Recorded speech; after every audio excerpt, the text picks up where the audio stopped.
All right, Todulus. Well, that's a new one. No, it's not. That's lived in my head for quite some time. Okay. Welcome back to Sermon Rewind. My name is Todd, and with me is Pastor Jordan. You say it with so much confusion. What well, could I say? Should I say? I've given you a few monikers, a few That's other fair. titles. That's all right. Well, it's good to Jordan's see you, here. Todd. Thank you. Glad to be here. Thank you. Glad to see everybody. Happy New Year. Thank you. You as well. It is 2023. In a new one. New year, new series, but same scripture. Always. So we are in the book of Philippians. Yeah. And the series is called Joy for the Journey, the book of Philippians. And the scripture for this message was Philippians 1, verses 1 through 11. Yeah. And a couple of quick notes before we get to the content. You were noting that Paul wrote this most likely while he was in prison, not having the time of his life, as Probably it were. not. So pretty interesting, and also hopefully for us inspiring to say, hey, here's a guy that's in really lousy situation and he's encouraging joy. Yeah. Right? Gives them a lot of street credibility, right? It does. Yeah. It does. Because oftentimes we will say to people, well, yeah, good message, but you don't know the life I've had. Absolutely. Or you don't know what I'm going through. Yeah. Okay. Couple of things I wanted to just, I noted as I wrote down is you were talking about the fact that joy is not just a condition or set of circumstances where we wait for things to get better, right? We look at our life and say, okay, I'm not having fun right now, or I'm struggling with this, but once that's resolved, then I can have joy. Right. Right. We talked about this in the last series during Advent about choosing joy. Yeah. And we talked about sort of the complexity of that sometimes because sometimes we're just not feeling it. Right. It has to be kind of a cognitive decision. But your big idea was the joy-filled life is one filled with close, gospel-centered, and you wrote down relationships on your script, but then you put on the slide friendships. Yeah. Right? For a very good reason. Okay, so let's start there because it's a little bit interchangeable, but friendships definitely says something else. We have lots of relationships with people that don't have a lot of, should we just say, warmth and positivity of a friendship. Sure.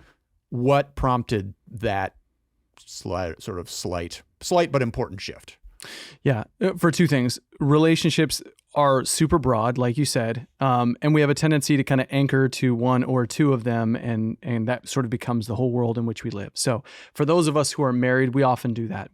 Our wives or our husbands are now our closest gospel-centered relationship. Therefore, since we have one, we don't need to do anything to cultivate any other relationships. So I wanted to sort of push beyond that because friendships, both in the biblical narrative as well as I think how we understand it socially, requires a very different set of criteria of your life, right? It requires more investment.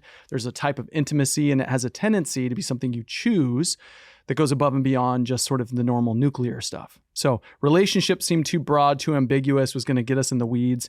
Friendship, I think, points a little more directed at our directive to go and make them and to work towards them and to fight for them.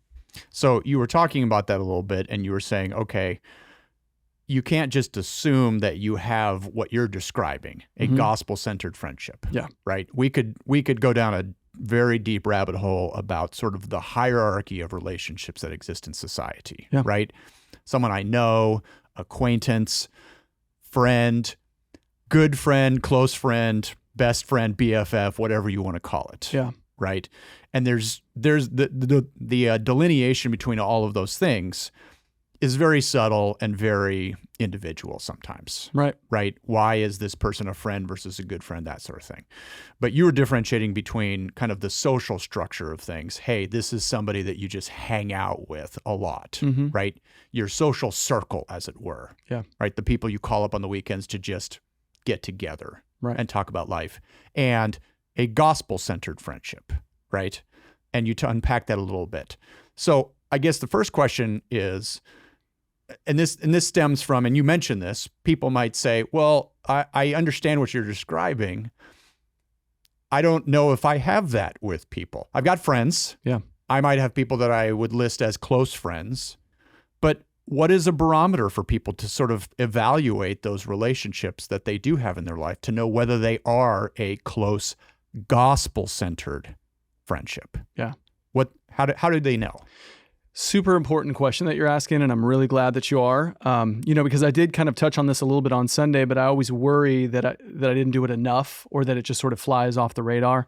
It is not, as you stated, a super close friend or somebody that you just kind of have a lot of commonality with.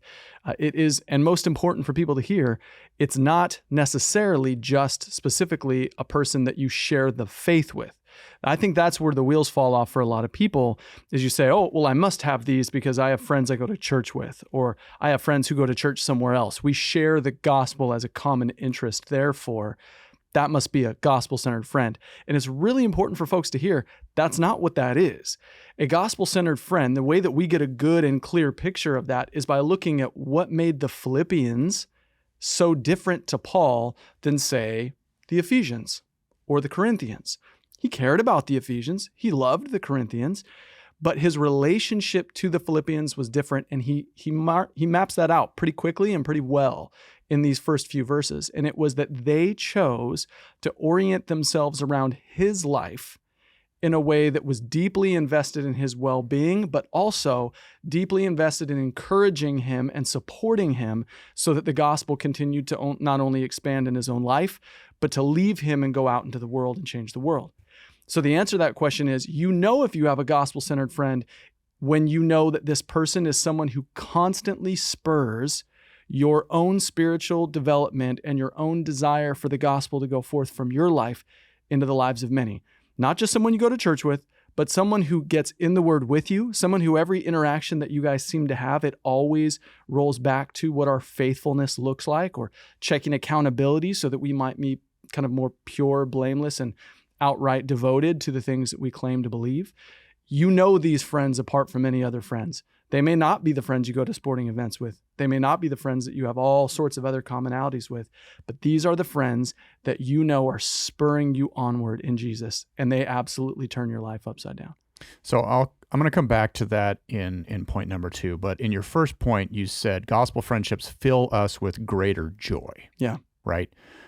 I want to sort of dig into that a little bit, but ask the question, what you're describing, and I think you sort of alluded to that, this is not something that anybody's going to disagree with you on, right? They're going to say, well, of course, that sounds great, and we should all do that, right?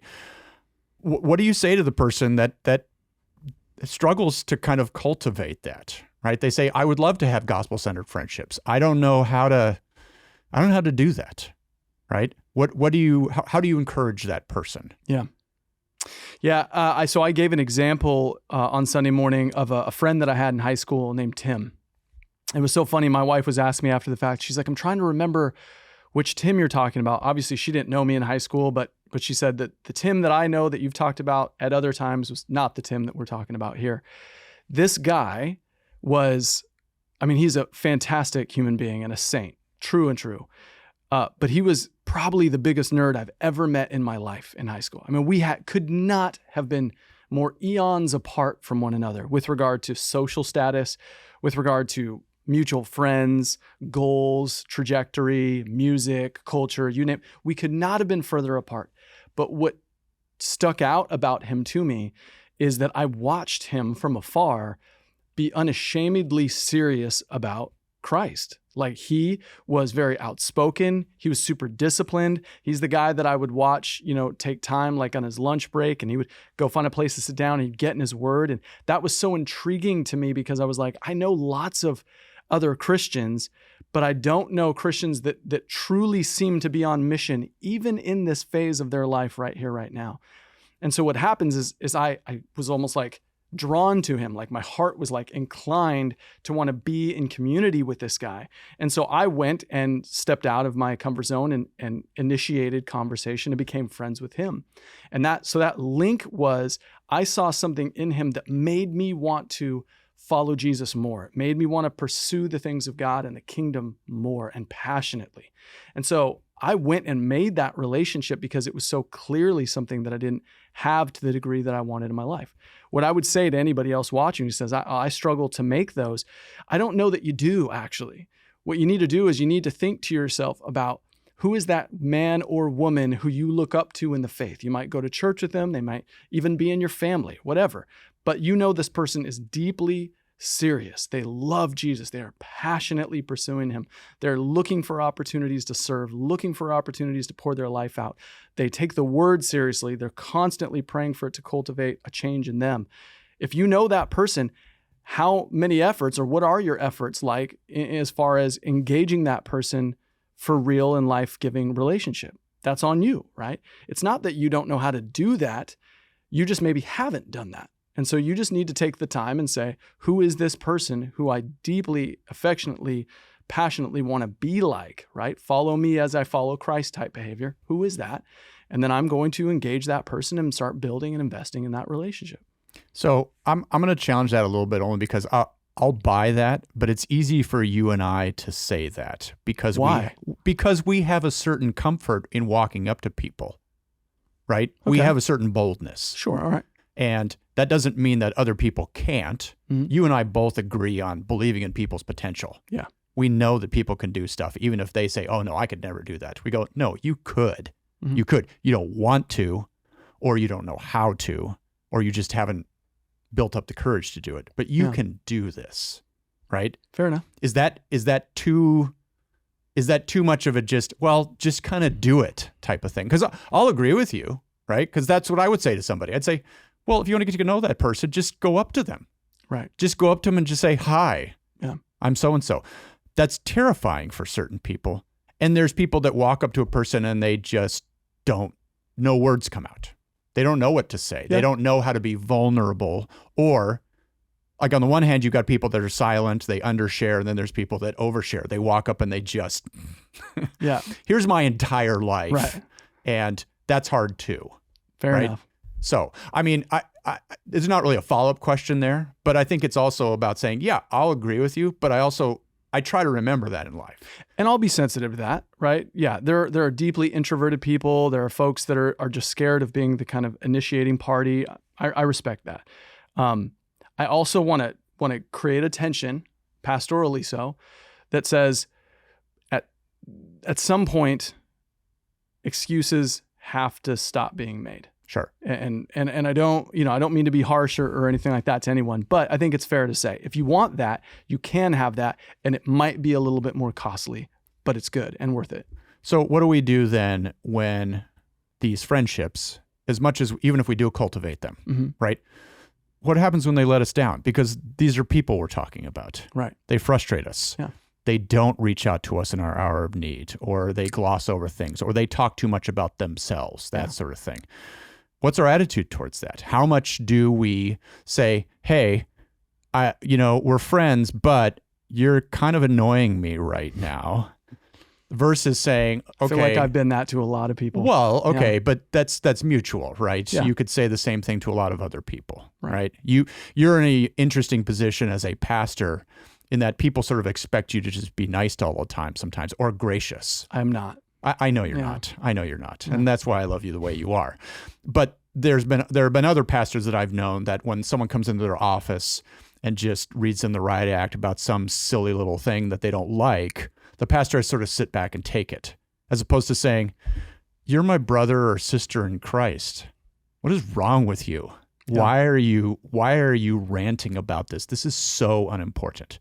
So I ask you a lot of balance questions, right? Mm-hmm. How do we sort of navigate that, in terms of our own selfishness sometimes, because it can be selfish. Yeah. It can be about, well, hey, you're my friend. You're supposed to take care of me, right? Versus saying, this is a back and forth. Maybe you're being my friend by challenging me as opposed to, giving me all warm fuzzies, right? How do we sort of balance that when people do let us down, right? Yeah. The whole time you were asking that question, the thought that came over me was we learn from the examples of poor behavior in the scriptures and in godly people around us, right? Like we just learn from mistakes. That's the beauty of being human. We're in close enough proximity to failure that we can learn from it and sometimes by God's grace not make those same mistakes.